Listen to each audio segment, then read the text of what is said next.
Hey, what's up mga kakwakwak? Ito na naman tayo. Papatuloy natin yung vlog about sa Freedcom helmet intercom. Na-install ko na yung una, sinubukan ko muna.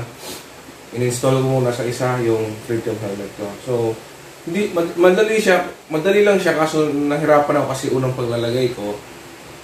Makalikot lang sa loob. Pero ituturo ko sa inyo paano ikabit yung Freedcom sa isang ghillie helmet. So, first, unang-una, kailangan natin, kasi mahirap pag hindi tanggalin yung mga foam dito sa kilid. Dito. So, kailangan tanggalin muna natin para mas free tayo makapasok ng wirings ng headset ng Freedcom. So, ang ghillie helmet is intercom ready. Ibig sabihin na may mga mapaglalagyan na siya dito sa headset. So, tanggalin muna natin to. Gagamit tayo itong tape. Pandikit dito sa headset. So, ito yung ibig sabihin ko, may mga bilog na siya kung saan mo ilalagay yung headset. Parang may uwang na. Lagay natin to.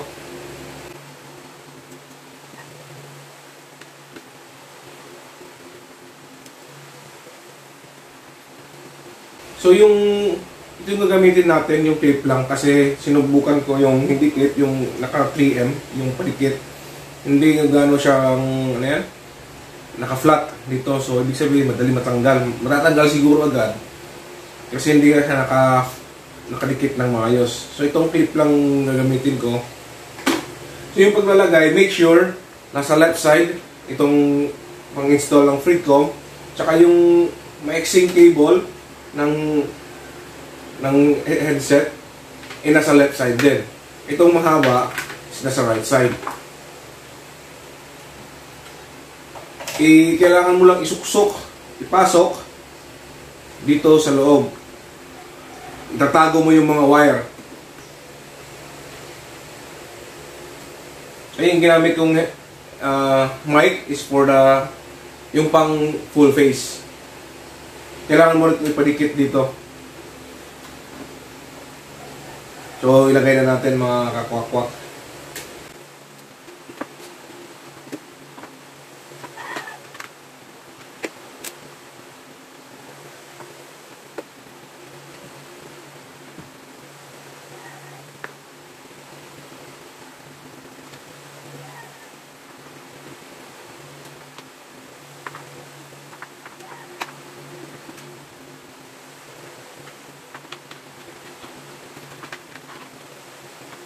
Madali lang naman siya yung may pasok.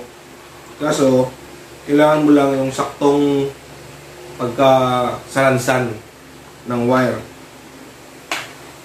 Kasi medyo may pagkamahaba eh.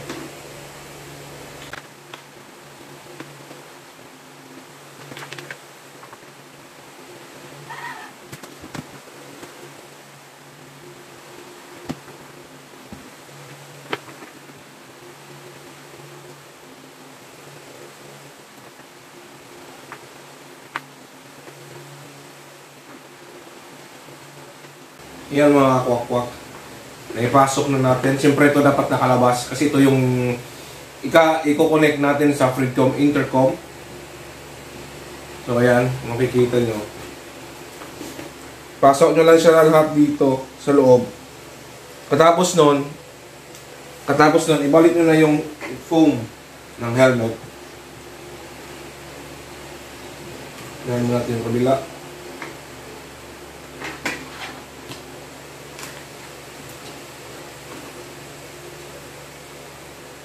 Madali lang naman siya mailagay, lalo na pag intercom ready yung mga helmet nyo.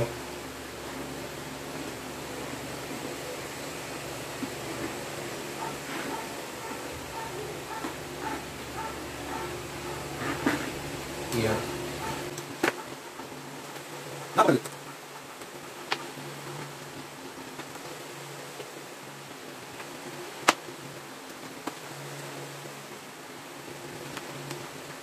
Siyempre ito, kailangan yung tansyain, yung saktong haba lang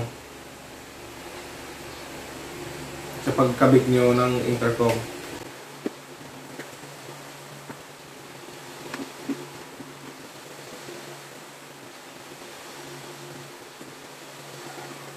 Yung ganito, pwede, ay ganito pa.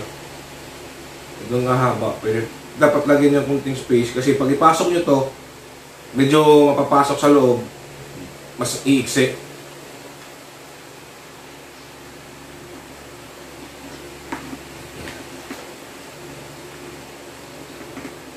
Yan.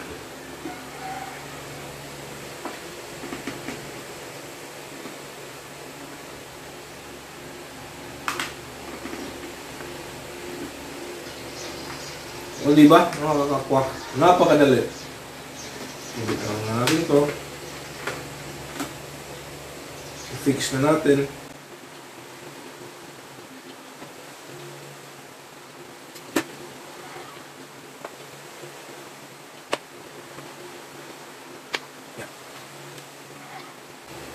Ilagay na natin ang ating Freecom intercom.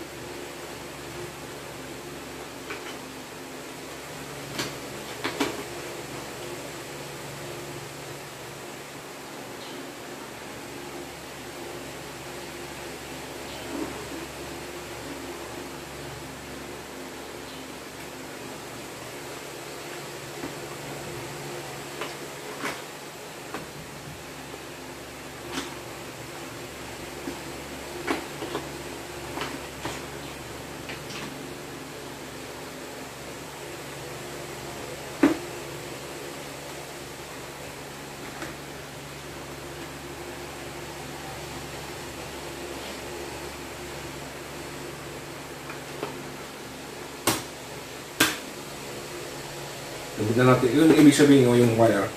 Dapat tamang-tama lang yung haba pag-connect dito. Connect natin.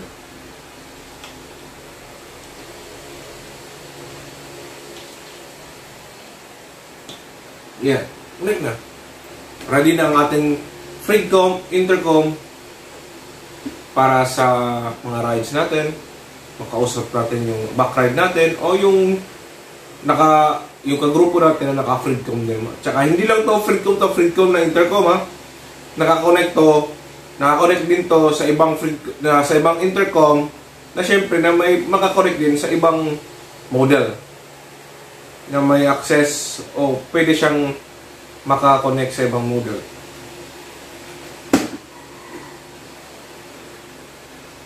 Napakadali kabit oh. Ito lang dapat yung lalabas konti. Yung wire niya. Dapat lahat nakatago at saka maganda yung pagkasalansan sa loob.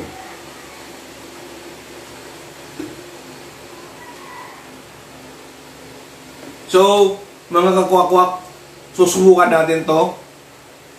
Yung layo, o gano'ng kalayo yung kaya ng Freecom na pwede kayo mag-usap. Siyempre ito, backride to backride lang. Siyempre malapit lang, nasa likod ko lang. Pwede. Kaya mag-usap kayo. Pero how about kung sabihin natin na nasa 200 meters yung layo ng Freecom to Freecom intercom or more than 200 meters, subukan natin mga kakwakwak kung hanggang gaano kalayo ang kaya niyang makarinig ka ng magandang boses ng kausap mo. So mga kwak-kwak, hanggang dito lang muna. Maraming salamat sa panonood. See you to the next vlog. Huwag niyong kalimutan mag-subscribe, like, and click the bell button para lagi kang updated sa mga videos.